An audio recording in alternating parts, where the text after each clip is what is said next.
This KFAN podcast is sponsored by Builders and Remodelers, exclusive Twin Cities provider of Elements Windows. Get the highest quality windows at unmatchable value. Visit buildersandremodelers.com for more details.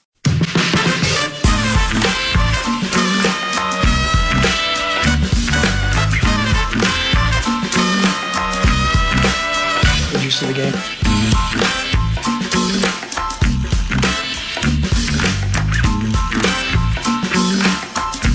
Lavelle in about 25 minutes or so.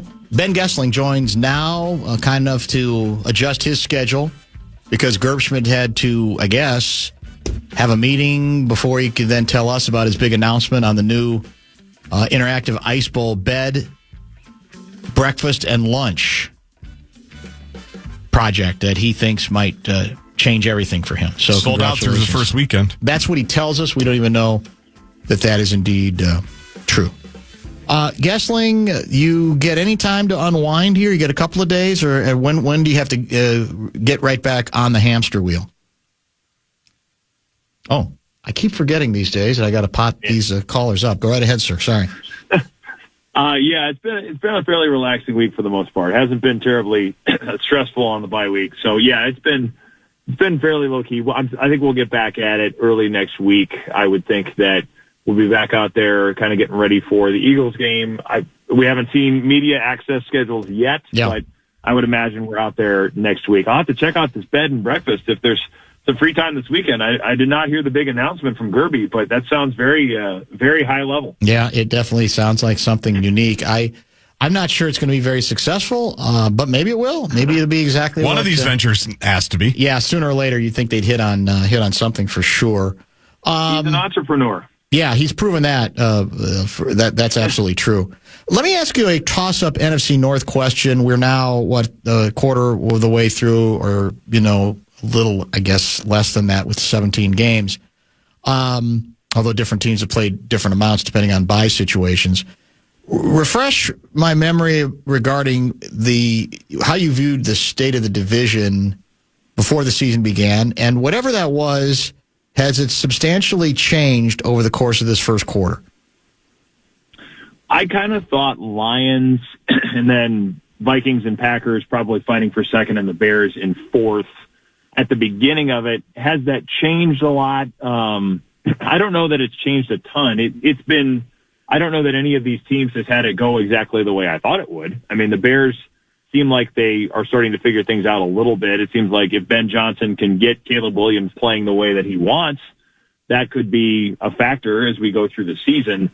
The Packers, as good as they looked in those first couple of games, they have come back to the pack, pardon the pun, a fair amount here. And I have some questions about that defense as it continues to try to evolve and figure out exactly what it's going to look like. They look so dominant in those first two, and then his last couple of games, they've kind of raised some questions there. And then the Lions, it tends to be this thing again of, are they going to be healthy? I mean, some of the injuries they've had, a little bit like last year, probably not as catastrophic as last year, but I still think the Lions, given all of the things and all of the time they've had with a lot of those pieces in the roles that they're in, they probably have more continuity than most teams, even with the coordinator switches. I think the personnel continuity they have gives them an advantage. And I just like what they've done. I like the way that they play, and I think they figured out how to use a lot of their pieces.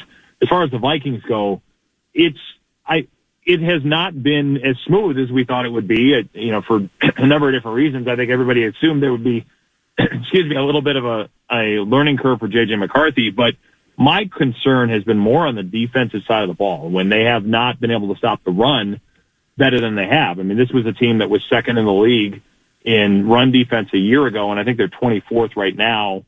And figuring that out is going to be a big factor in how the next part of the season goes. When it's Saquon Barkley coming up, you've got Jahmyr Gibbs on the schedule, you've got Derrick Henry on the schedule. I think that factor has been something that I wasn't expecting to be as big of an issue as it's been. And if they're not able to get that under control, I think that is a big concern for them going forward. I still think they're a playoff caliber team, and I think they'll figure some things out offensively as they go through it. But the defense has to be sturdier than it's been to this point. Who can you project on the basis of what you know now or what you surmise or a combination of both? Who amongst the walking wounded should be ready to play against the Eagles a week from Sunday? Well, I think Blake Cashman will be interesting to see how that goes. I mean, it seems like there's a chance that they get him back, and being a hamstring, I think you're always a little concerned with how serious that can get and rushing back from that too soon. But he's had, probably 4 or 5 weeks now where he's had the chance to get that thing healed up. I think he'd have a chance to go. In terms of the offensive line, Michael Juergens, I'll be interested to see what they do there, because Blake Brandel, I thought, played well enough to possibly get another run at that. But if they get Juergens back, we were actually having this conversation on our podcast yesterday, and Andrew Kramer made this point, and I think it's a good one, that if you get Juergens back, it allows you to have Brandel in that swing role where he's been pretty valuable, where you can put him in a number of different spots.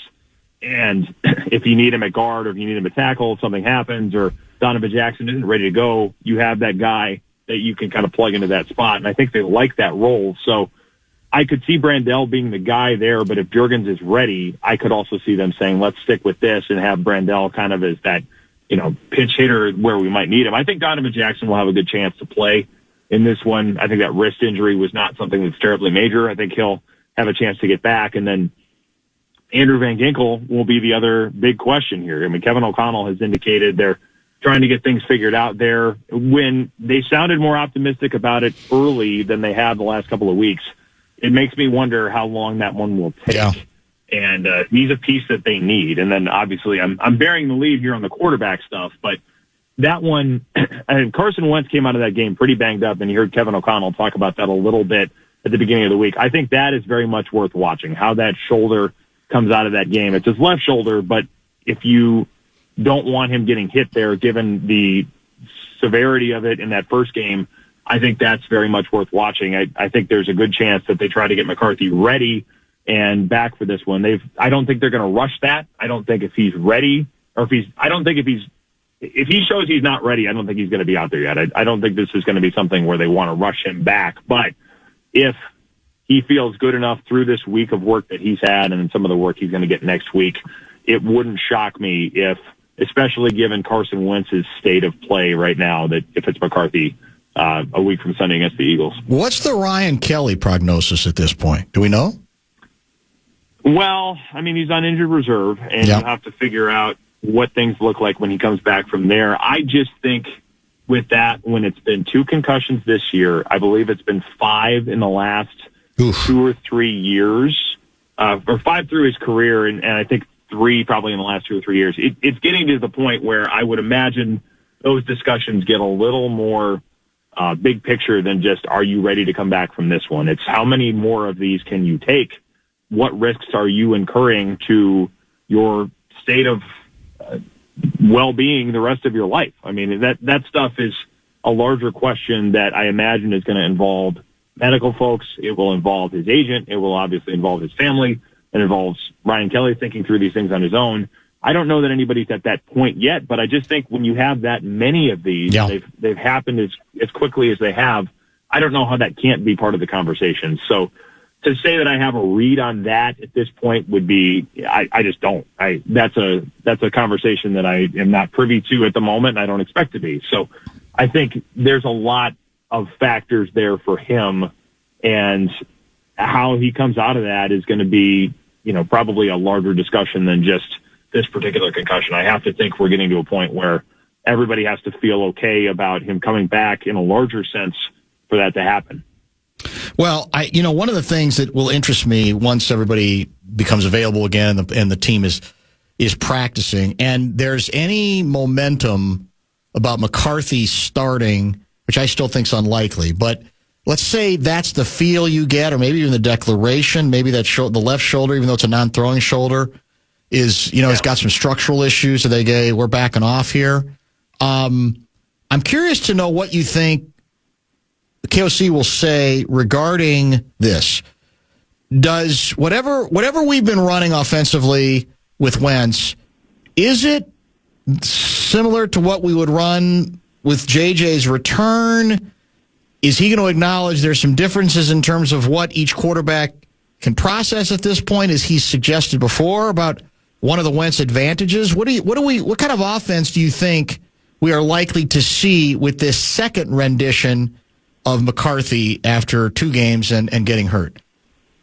Yeah, I mean, I think a lot of the things that people are talking about, and certainly it's been noticeable with Carson Wentz, is some of the quicker passes that he's been able to get rid of the ball a little bit quicker, and you help yourself in protection that way. But I think Kevin O'Connell said it recently that quick game, if you don't protect, is basically just a drop back game with worse protection, where you're not giving guys a chance to get open for very long, and you're just not able to protect because you need that ball on the quarterback's hand, and if he's not able to get a clean look at things, it just doesn't work. So I think a lot of what they will do, how much of this carries over, is, one, it depends on the offensive line health, and I think they will be healthier than they were the first time with J.J. McCarthy, just because Christian Darrisaw is back, and that is a big factor in how protected the quarterback can feel on his blind side. I mean, I think we've seen the difference when Christian Darrisaw is on the field compared to what it looked like before. I think that helps, and I think Donovan Jackson being back probably helps as well. But the state of that offensive line is one piece of this. And the other thing is, has J.J. McCarthy gotten to the point where he's playing a little bit faster, that you're seeing him get through progressions, going from 1 to 2 or 1 to 2 to 3 quickly enough that the ball is out of his hand sooner than it was his first time through. I mean, I think protection was an issue, but you also saw some times where he's holding the ball, he's hitching, he's, probably not getting rid of the ball in the timing that he needs to do to hit some of these throws in this offense the way they want it structured. And then you just had times too where if he's reading through things and maybe doesn't trust what he's seeing, he's taking off, where if he does give himself another click, I mean, I can remember a couple of plays where if he stays in there for another second and trusts his pocket, he probably has a chance to hit a downfield completion. So a lot of this, what this looks like, probably depends on the state of the offensive line, but I think just as importantly, is he playing a little bit faster? Is he playing a little more decisively? I mean, Kevin O'Connell has talked about being encouraged by the things McCarthy has learned from watching Wentz, but there's only so much that you can get from learning, as we've seen. You have to go out on the field and get the feel for things, get the timing under your fingers, so to speak, before you feel comfortable with all of it. And I think that's only going to come with a level of on-field work and a level of progression that is hard to just replace from off-field study and off-field observation. Ben Goessling covers the Vikings for the Star Tribune, joins us weekly, brought to you by a Standard Heating and Air Conditioning, as always. A couple people have asked about Darrisaw. It appeared to me that maybe even the head coach was a bit confused or a bit worn down by not being able to use him in the fourth quarter, even though the Vikings lived to tell it. Is it possible, as one texter suggested, that maybe this isn't just about usage, but about that maybe Darrisaw tweaked the knee a little bit? What do we know on Darrisaw moving forward? I don't know that there's been a tweak or a setback or, whatever verbiage we would want to use. Tweak has become a loaded term in these parts, thanks to Mike Zimmer and Danielle Hunter about 5 years ago. That's true. But I think some of it is, there's a little bit of a discussion, I think, in terms of how everybody feels coming back from this. I mean, Darrisaw has talked about this a couple times, that this was supposed to be a 12-month recovery, and he's brought that up enough that I think he's probably said, okay, this, even if I'm ready and even if everybody says I'm ready, I have to feel good enough about it. It's when it is probably still a little bit ahead of schedule, given the fact that injury happened late October last year. So I think it's been a little bit of a collaborative effort, to use a Kevin O'Connell term, in terms of how comfortable does everybody feel? How many snaps does he want to play? How comfortable is he going the full way? I think it's been a little bit of him having the latitude to say, okay, I don't feel good at this point. I feel like this has been enough for the day. I'm worried about fatigue, or I'm worried about the possibility of aggravating something because of fatigue. And, you take a bad angle and technique gets sloppy as a result of that, and something happens. I think there's been a little bit of a process of trying to figure out exactly where that line is for everybody. And that probably moves on a weekly basis, probably depending on the type of game you played too. That Steelers game, being as physical as it was, I think was on his mind as you go through it. But I think they've had to do a fair amount of just talking about what this looks like. And I would assume that gets a little more plug and play as we go through the season. But I think a lot of the discussion to this point has been exactly that, where you're just trying to say, where is everybody comfortable here? And then we'll make our plan from that point of the discussion. One other injury question. I don't want to turn this into a MASH episode, but there are a lot of important names here. What about our right tackle? What about O'Neal? Well, so MCL coming back from that. I mean, we'll see if he's back this week. I guess I would feel like that's probably too soon. Still a little ambitious. Yeah. I mean, you'd have to see exactly how severe that was and what he's able to do. I wouldn't think that he's going to be in any rush, and I would expect that's probably one of those where they'll want to see him practice. They'll want to see how he recovers from a day of practice. It's tended to be with these offensive linemen that they want to see them get through a full week, or at least most of a week, and feel pretty good about the progression of that before they will put them out there. So that may be one we don't know about until the end of next week, and I wouldn't be shocked if they say, let's get through a week, let's see how this goes, and then, especially with a short week coming back, I mean, that's the other thing to think about is that Chargers game coming right out of the Eagles game. You expect it's probably a physical game against the Eagles, and then you're flying 4 days later. So it wouldn't shock me if they say, let's get through the full week and shoot for that Chargers game. That wouldn't be out of the question to do that. Now, if that's the way it goes, that's a big question against the Eagles, given their pass rush. But the way the Vikings have handled these things with offensive linemen, I would expect it's probably a little more of that type of trajectory. October 10, 2003, Ben Goessling was where? I was covering a high school football game for the Pioneer Press during my internship in the East Metro, and driving back, I think catching the end of the game you're referencing on the radio, and getting back home to my apartment at the University of Minnesota with a bunch of roommates who were pretty crushed because we had a chance at the jug. Yes. And it slipped through our fingers in the fourth quarter. 28-7 going into the fourth, as we laid out at the beginning of the program. And I have theorized that's the game that might have changed everything. And maybe that's grandiose. Yeah. Because, I don't know, maybe they still go to, they go home, they stay home and lose to Michigan State next week. I don't think so. But, by the way, there was half the crowd at that game compared to the Michigan game. But I just felt like that was it, man. This was going to be sort of the crowning achievement, Mace moment, where they not only were winning, they weren't gimmicky winning. They were absolutely blowing the doors off a not national champion level Michigan team, but a good Michigan team that Guardsy reminds me, I think, ended up going to the Rose Bowl that year. Yeah, it was one of those games where it looked for the early stretch of it like they are the better team. They are able to do things. I mean, because that's so often the question is, are they physically capable of matching up with the Michigans and the Ohio States of the world? And that was the game where they looked like, yes, we are, and this is going to now be the moment where everybody else in the Big Ten is on notice. And I remember the first quarter of that Michigan State game the next week where they just came out kind of still in a hangover and I think got behind and had to try to rally at the end. I mean, I think the lament of that season was if it's not for the fourth quarter against Michigan and the first quarter against Michigan State, that team's going to the Rose Bowl.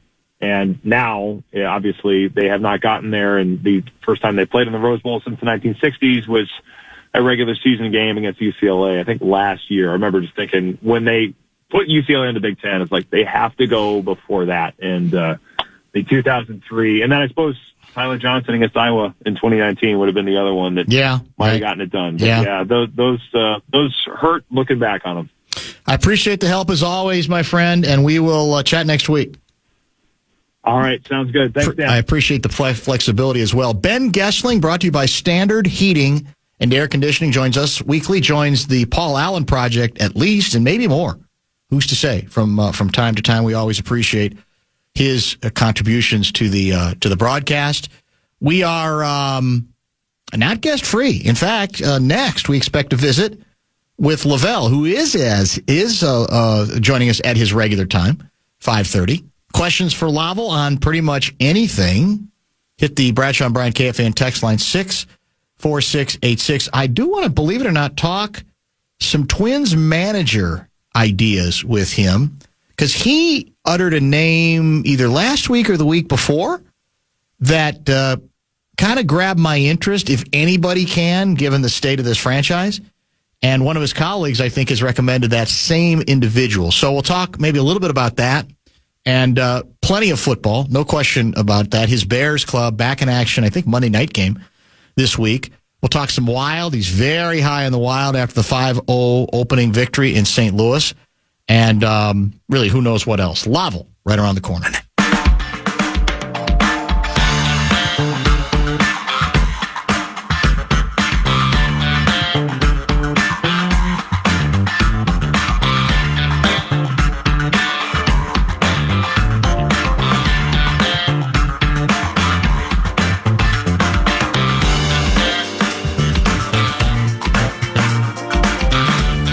Lavelle Neal III now joins us via the Connecticut Water Systems hotline, as he customarily does on Fridays. As I mentioned, looking for texts. A lot of them are already coming in.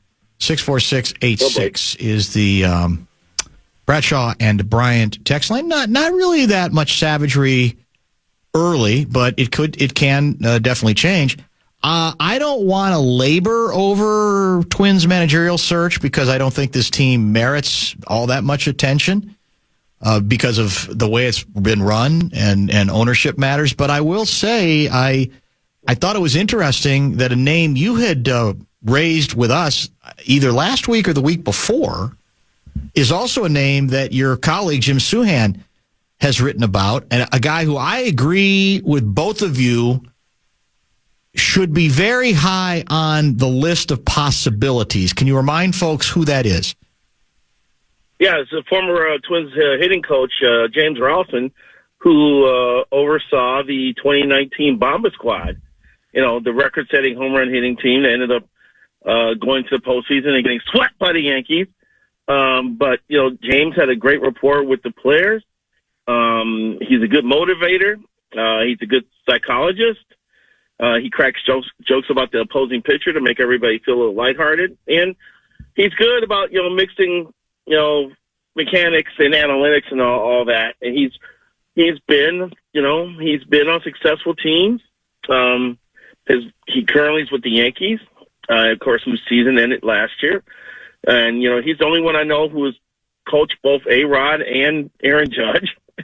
You know, he was a bench coach next to Don Manley with the Marlins. He's the assistant hitting coach with Detroit. So, and I think he coached a few of the guys who are coming to their own now. He was there at the beginning for some of those guys with Detroit. So, I just think he's been in enough stops during his career. He's gotten enough experience coaching that he should be given a shot to be a manager. So I put him on a list, and I think at least he deserves at least a conversation about the gig. Yep. And, you know, I think he fits the type of manager the Twins are going to end up hiring, someone who doesn't have a lot of a first-time manager, because I think anybody with some experience, you know, is going to be looking for like a better situation. Absolutely. The Twins could get better in the next 2 to 3 years, but, you know, next year's a rebuilding year. And next year, until they tell us differently, it's probably going to be a reduced payroll year. So it's going to be hard to get a credible manager under those situations. So that's why I think that like someone like James Ralston, or I think Derek Shelton may come back because he has knowledge of the organization. He was in a worse organization with Pittsburgh before he got let go, or someone like W. Gardenhire. So, but yeah, I saw Jim's column and I said, yeah, I think James deserves a shot here. I think we had him on once or twice. In fact, what I remember is, from a journalism standpoint, I was sad when he left because I, for the next year, wanted us to try to maybe see if we could get him on occasionally because he was fascinating to talk to, and he's sharp.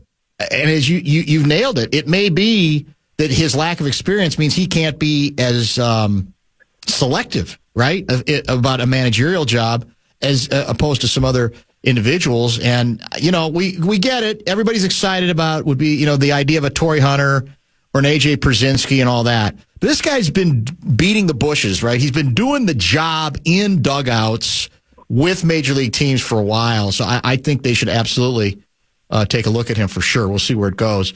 Let me ask you a journalism question. A journalism 101 question. Let's say that Lavelle Neal III was writing last night for the Philadelphia Inquirer, and you're covering Game 4 of the NLDS series, Eagles, Phillies, Dodgers. Phillies have to win to extend the series. It has gone to the 11th inning, and the game ends, and the Phillies' season ends on an utterly boneheaded decision by the starting pitcher. I think is it Kerkering? I think that's his name.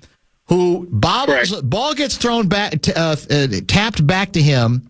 He bobbles it, panics, and instead of still throwing to first, because he would have had time to do it to end the inning, he throws home wildly, not even close to home plate, where, again, they'd have to have tagged, the catcher was going to have to tag the runner. Terrible, terrible decision.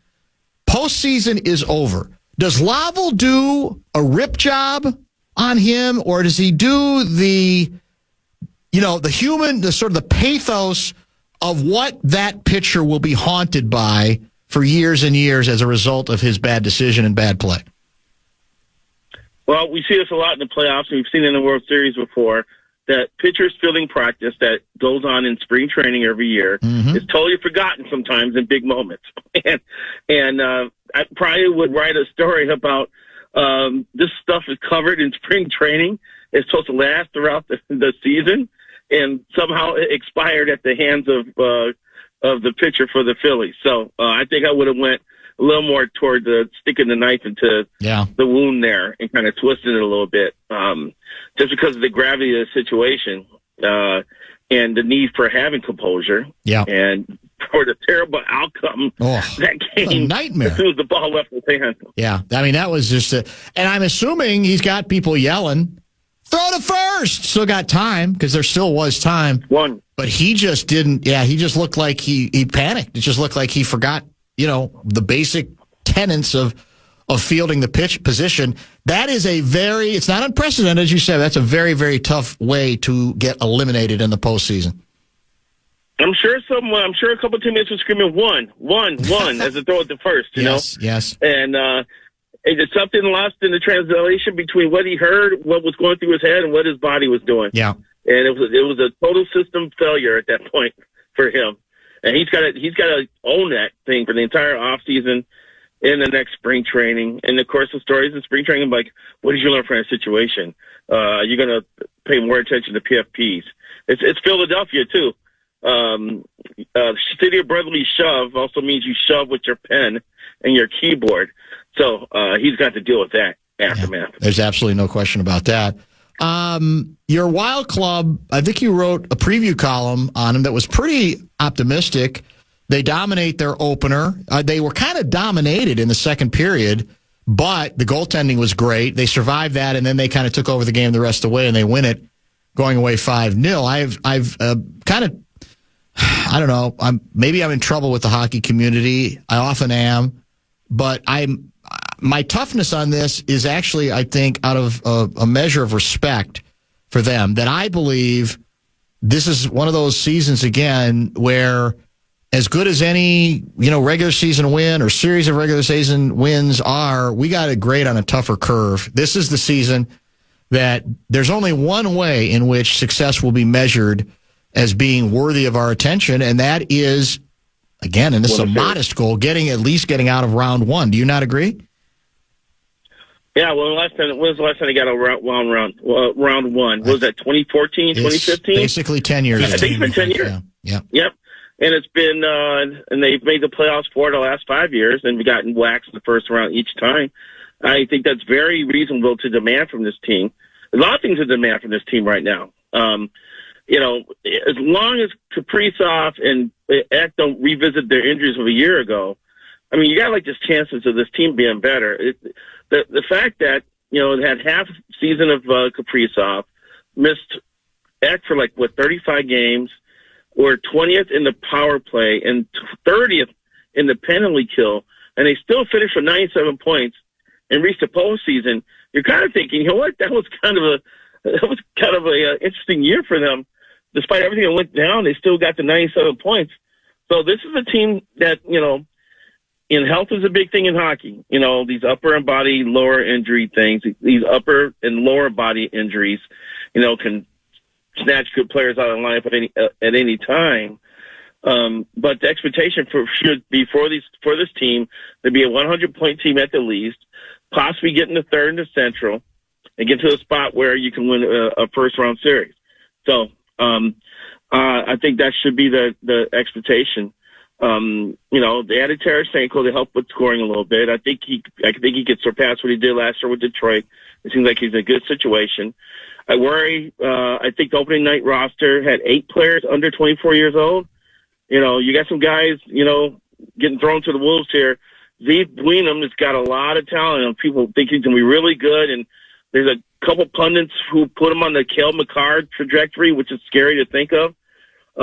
But he's going to quarterback the power play, for Christ's sake. He's 19. They're asking a lot for a guy who looked a little overwhelmed when they tried him in the playoffs last year. And that's all the experience he really has. He's got to show how much he's grown up and has adapted to the speed of the game early on.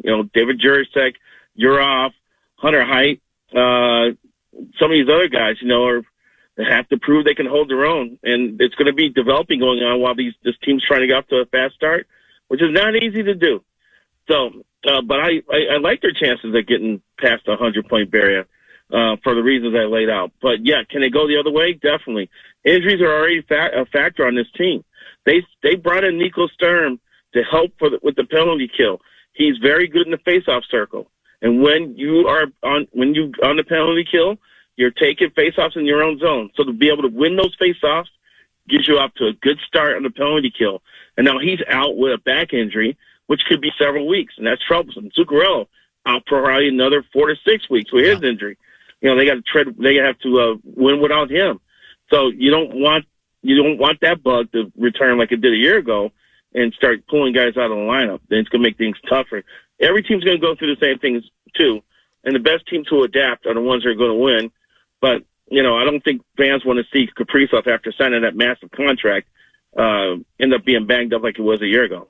Let's do this. Let's get a quick pause in. We'll get caught up, and we got a lot more time and a lot more to get to with Lavelle Neal III. Maybe some college football conversation. Big week for his Illini, big week for my Hoosiers, and homecoming week for the Golden Gophers. We'll get into perhaps some pro football as well. His Bears are playing. The Packers are playing. There's some nice matchups even as the Vikings wait. And we got that brewing quarterback issue that cannot be denied involving the Minnesota Vikings due to injury. That becomes part of the story as well. We'll get to all that with Lavelle Neal. 2 men and a junk truck. I want to give you a shot to win bonus bucks. It's our national cash contest. 5 o'clock hour keyword. Final one of the week is credit. Go to KFAN.com and enter the keyword credit.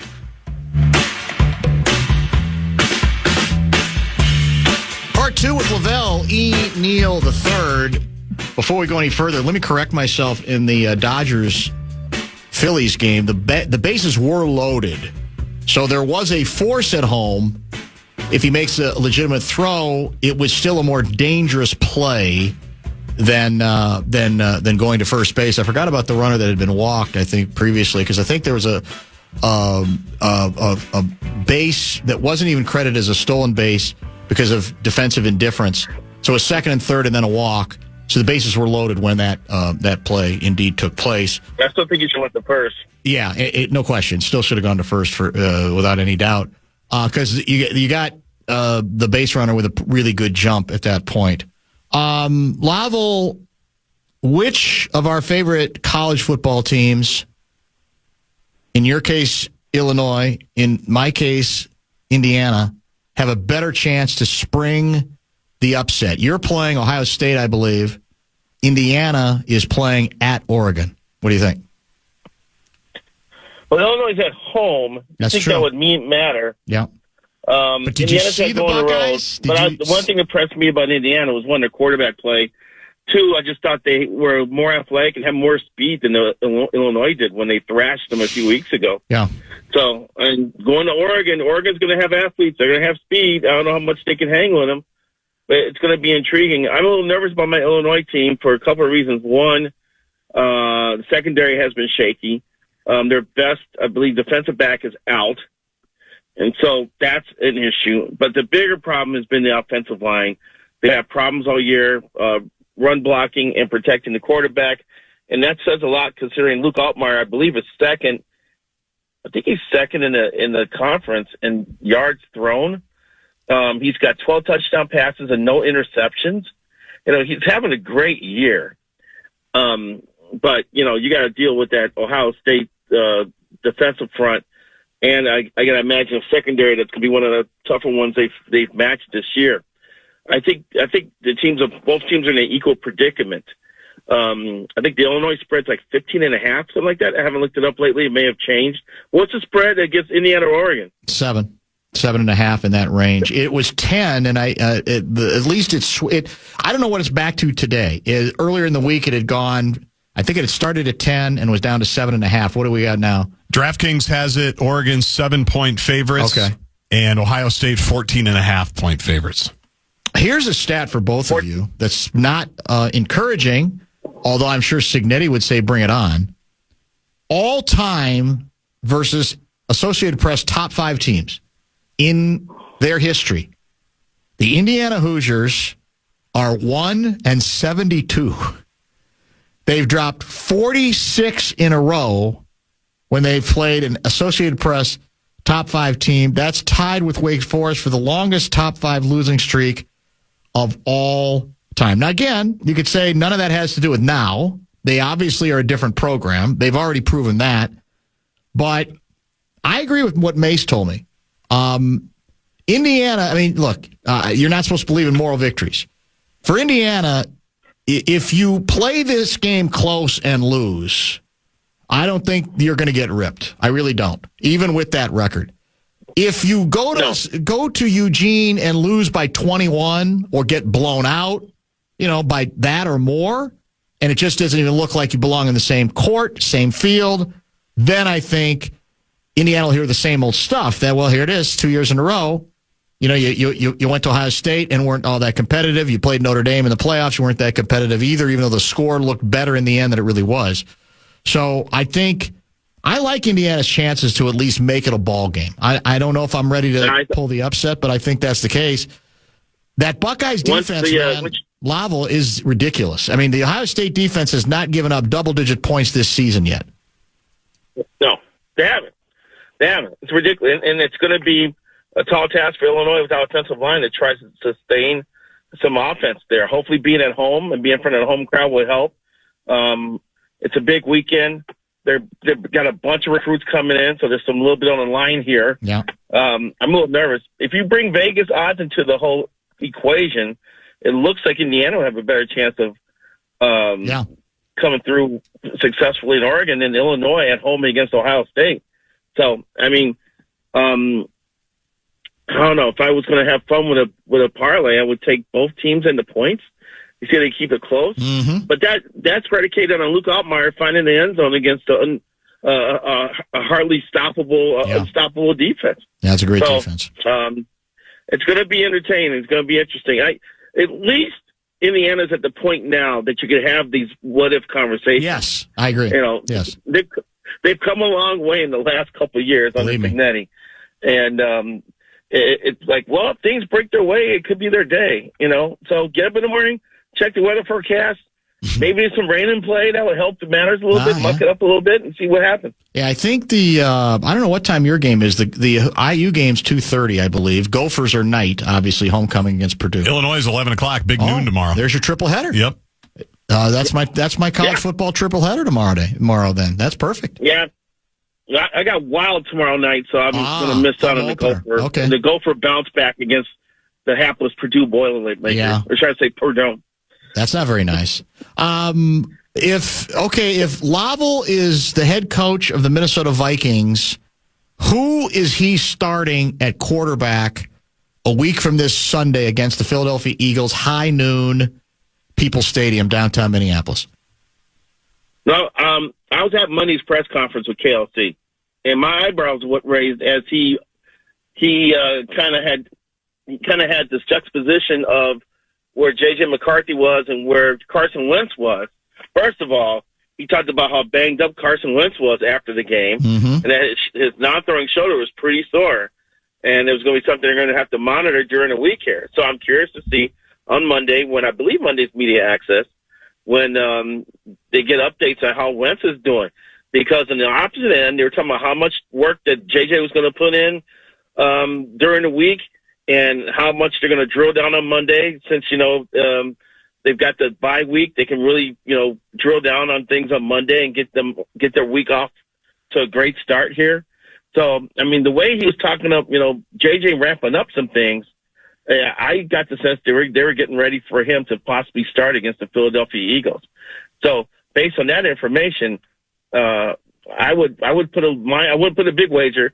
I put a little wager down on JJ being behind center on Sunday, and I didn't think that about a week ago. I thought they would wait maybe a couple more weeks to make sure that ankle was healthy, right? And because of the offensive line as well. But they didn't have no choice if Wentz has got lingering issues with the shoulder.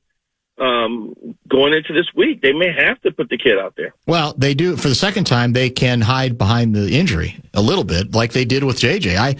I don't think they made up the injury. Obviously, McCarthy was hurt, but I don't think they minded sitting him because of the way he had started through 7 of his first 8 quarters, and they could turn it the other way now to their advantage and say, we love what Carson did, but he's banged up. McCarthy's now the healthier player. He's going to be the healthier player. He's going to be full in practice next week.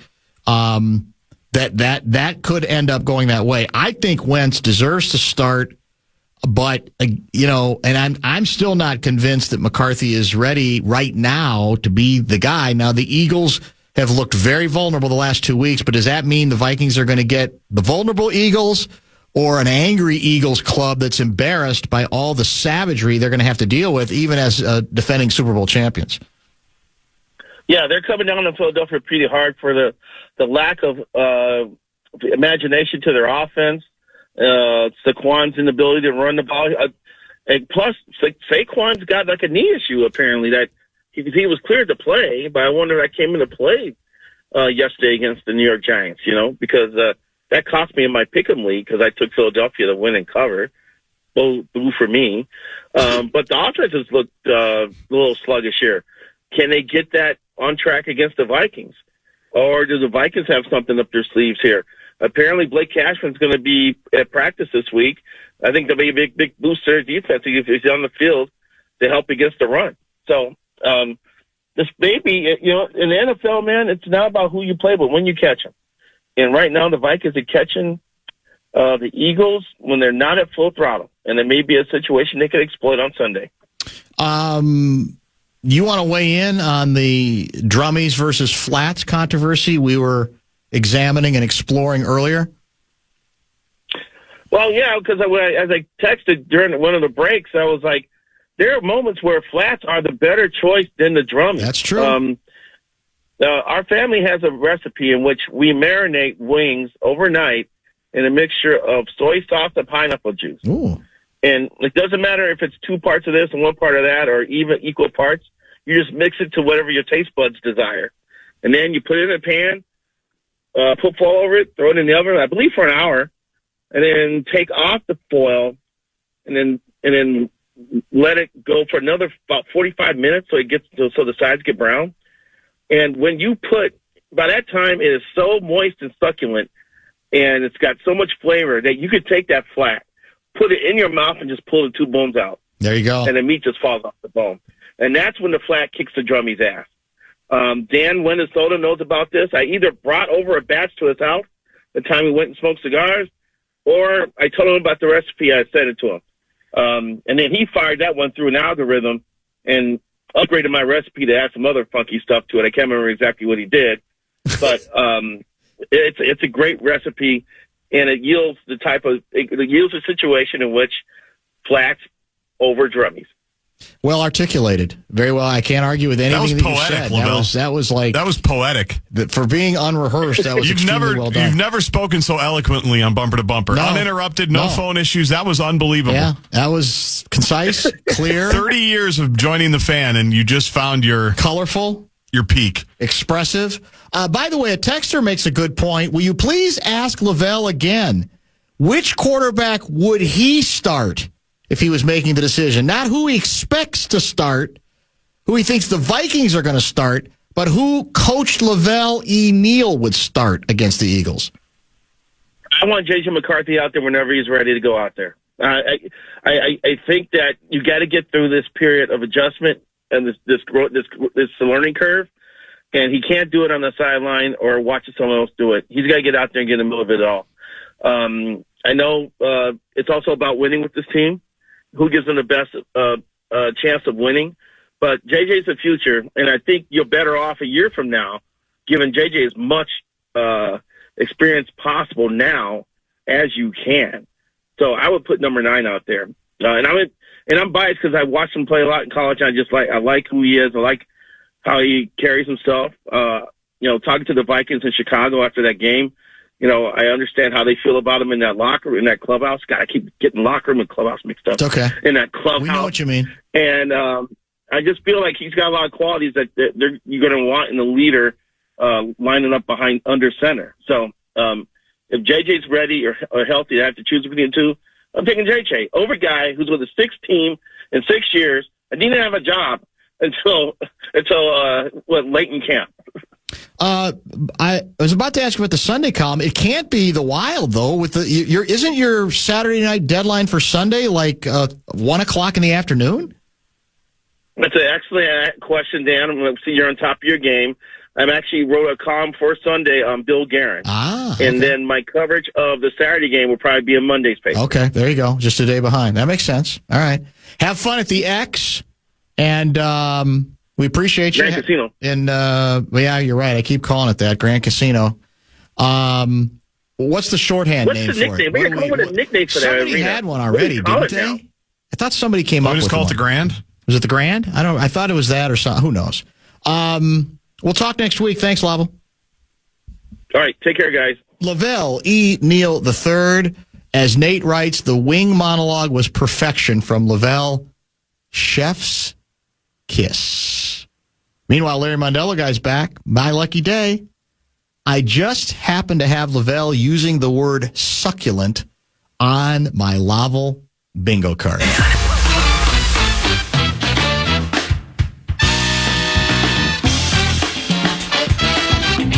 Believe.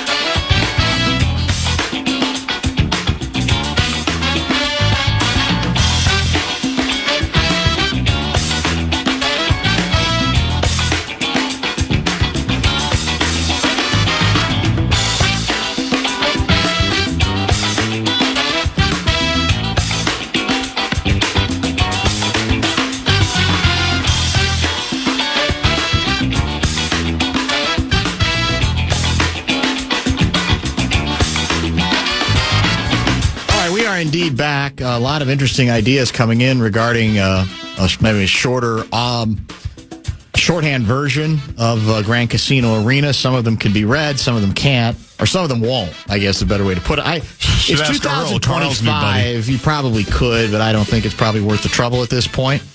But if you have suggestions, I thought I'd heard one on the station already that was pretty good, but I don't quite remember all of that.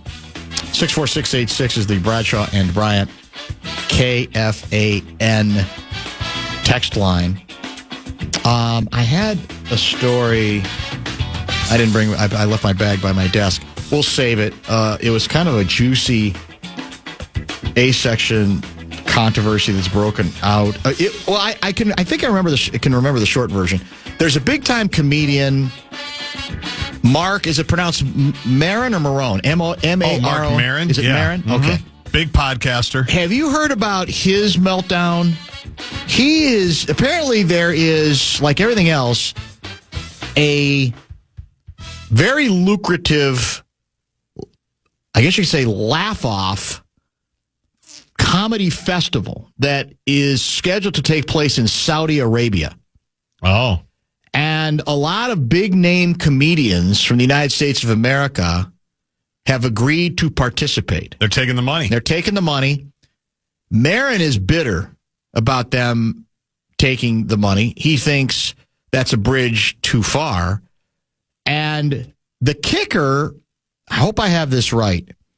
The kicker that I read was that one of the comedians who may not be as big a name, but who is participating, his father was a firefighter who was killed on 9/11. And the ethical questions more generally about these big shot comedians doing what they're doing has been raised. And I get, we've heard this this is Live Golf all over again, is it not? Yes. Only a different version of it. And look, we everybody I think knows that, Gerald Posner, one of our regular guests, had a great book on the Saudi connection to 9/11, which he believes is quite extensive and might be a part of the story that has been, relatively speaking, still covered up. The comeback to that is, in fact, some people have written about how the guy in charge now is actually liberalizing things compared to before. And then somebody else came back and said, well, wait a minute, you mean the same guy who signed off on and authorized the slicing up of what was the name of the journalist? Khashoggi? Jamal Khashoggi. Khashoggi. Yep. So how far can you really say liberalization is really going on there? So money talks, and these are huge paydays. I think they're all $1 million each, are they not? Maybe even more, depending on the comedian. Probably. And that has been raised. Now, is Live Golf still going on? It is. Okay, it is. Yeah. And how have we resolved it? We haven't. Or is there still the debate? Like that go ahead, you can take the money, but I'm not going to respect you very, very much for doing so. Well, I think golf, they kind of came back together a little bit. Like the tour started to work together a little bit more, and there's not the same kind of animosity that there once was. It worked out well for those that took the blood ultimately, money. because they never got punished. Because that was one of the talk. Well, if we're going to bring it back together, there's got to be some punishment on this end. Yeah. And it never took place, really, did it? No. Other than you have to deal with the public relations hit. Yeah, which is what it is. And now those guys, they play their tour. They come back and play the majors. Yeah. They can play the Ryder Cup still. That was one thing. Do we let them play the Ryder Cup? Do we not let them play the Ryder Cup? They can still do all of that. Part of the discussion. And, then the PGA. The PGA, I think, though, ended up taking some type of money from somebody to help beef up their purses as well. So, well, and again, a couple people pointed out, look, the government does business with Saudi. They exist. They're there.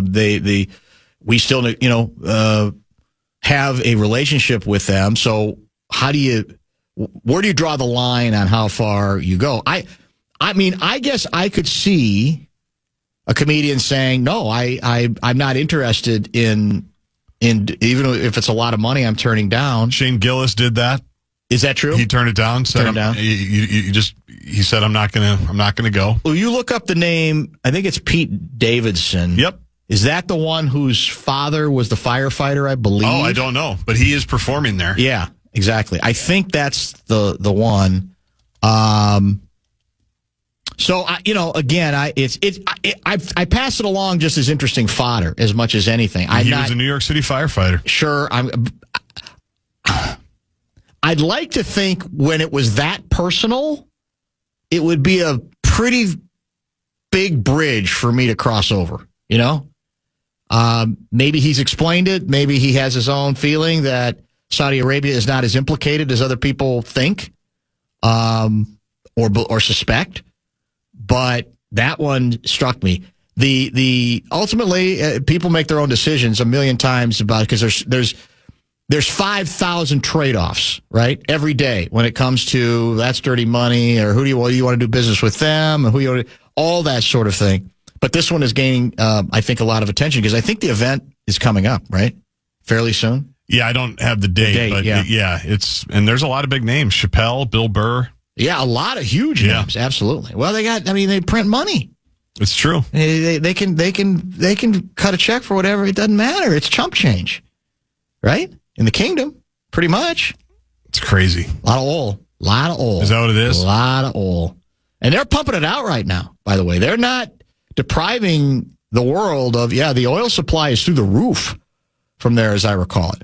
All right, let's wrap up the program. We'll give you some highlights from several of our outstanding guests today. And we'll also get back to the Wings and Drummies conversation and controversy that broke out earlier as well. And then prepare you for a very busy weekend, including a 2-hour, oh my God, edition of the Sunday Sermons program. Show wrap presented by American Pressure commercial grade pressure washer since 1975. It's the Bumper to Bumper Show Wrap. What a night on Fox 9. Unbelievable. We are, as usual, now that we've hit football season, our program called Enough Said is on at unusual times, but you can always DVR it. You can always hit the Fox Local app. You got it. It's a million ways to do it. Fox 9, we're on at 11:05 after I don't know what game we're after tonight. I think we're after baseball in the news tonight. Oh, it's baseball tonight. I'm pretty sure it's baseball tonight. Okay. And then we're on at 8:30.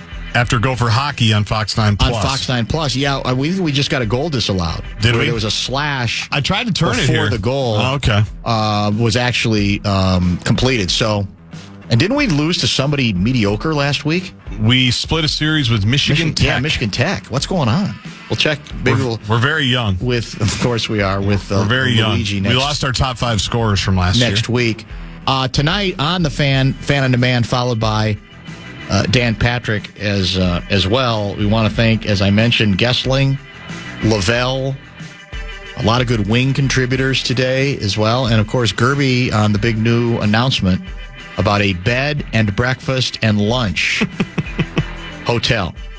We almost missed the lunch part. Yeah, that was the most interesting part of the deal. That's very unusual, but he thinks it's. He says they're already sold out for the upcoming week. 10 people. And almost sold out for the week after, and he promises that the sheets will be changed between, visits. Bed and breakfast have never appealed to me. No, I've stayed at a couple of them. A lot of people love them. I understand. But I don't. Something doesn't seem right about it. I don't disagree with you on that. It doesn't really do all that much to me. Feels like everyone's too close, I think. Real quick. This is the end, my only friend, the end. Today, we are told, at Columbia's Medical Center, protesters staged a die-in for Palestine. They held signs asking Columbia to call for a ceasefire 12 hours after the ceasefire had already begun. We go to school with morons. Well, maybe they just hadn't checked Twitter. It's just... They hadn't gotten Instagram. If it's important to you, they were focused on the protest. Wouldn't it be at the top of the list? Like, wouldn't you, of all people, they're the ones supposed to be the most likely to know? They were focused on the protest. They didn't want to be distracted by the morning news. A lot of I's to cross and T's to dot, as they say in the business. But, got a framework. You sent to me a soundbite from the president saying that the woman who won not the Pulitzer, the Nobel Peace Prize, called him and said, Mr. President, this should have gone to you. You got jobbed, basically. Is there like a transcript of the record? Is it a recorded call? As far as I know, it was just the president's version. It's just... And as selfless as he is, he said, I did not ask her for the award after she said that. Correct. Very nice woman, is what he said. Very nice woman. Very nice of her to do that. It's as good as it gets. Thank you for watching. Thank you for listening today. Enjoy this outstanding weather. Big college football day in the Big Ten tomorrow, which we will review on a 2-hour edition of Sunday Sermons as well. That'll be 9 to 11, our first 2-hour tour in quite some time. I think it's going to be... First Blake show in a while. Me. That's true, too. You're right. We have our Gopher show on Sunday for the first time in a while. And you're back as well? 8 to 9, yeah. Celebrating a big homecoming victory over Tiller's Purdue Boilermakers. Why not? Well, if not now, when? We'll talk to you, as I said. Guards will talk to you at 8 a.m. Sunday, and we will be with you at 9. We're going to win the Big Ten championship. We're going to take the Gopher Nation to Pasadena.